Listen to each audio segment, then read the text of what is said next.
இச்செய்தியை வழங்குபவர் Aalayam associates private limited property developers.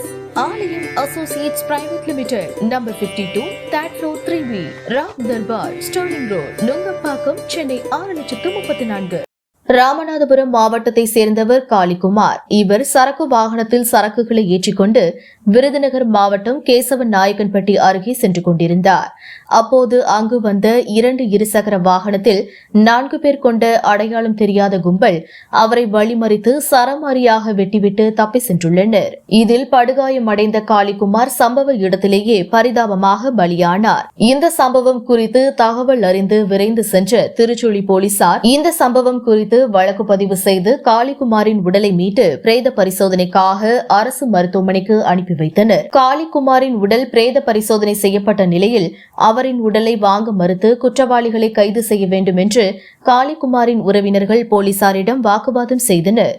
மேலும் அவர்கள் அருப்புக்கோட்டை திருச்சுழி சாலையில் சாலை மறியலில் ஈடுபட முயன்றனர். இதனை அறிந்த திருச்சுழி டிஎஸ்பி காயத்ரி சம்பவ இடத்திற்கு விரைந்து வந்து போராட்டத்தை கைவிடுமாறு சமாதான பேச்சுவார்த்தை நடத்தினார். ஆனால் இதனை சற்றும் கேட்காத காளிக்குமாரின் உறவினர்கள் தொடர்ந்து சாலை மறியலில் ஈடுபட முயன்றனர். மறியலில் ஈடுபட முயன்றவர்களை டிஎஸ்பி காயத்ரி தடுக்க முயன்றபோது அங்கிருந்த போராட்டக்காரர்கள் அவரின் தலைமுடியை இழுத்து பிடித்து கீழே சாய்க்க முற்பட்டனர். உடனடியாக மற்ற போலீசார் அவர்களை தடுத்தனர். இதனால் போலீசாருக்கும் போராட்டக்காரர்களுக்கும் தள்ளுமுள்ளு ஏற்பட்டு அசாதாரண சூழல் ஏற்பட்டது.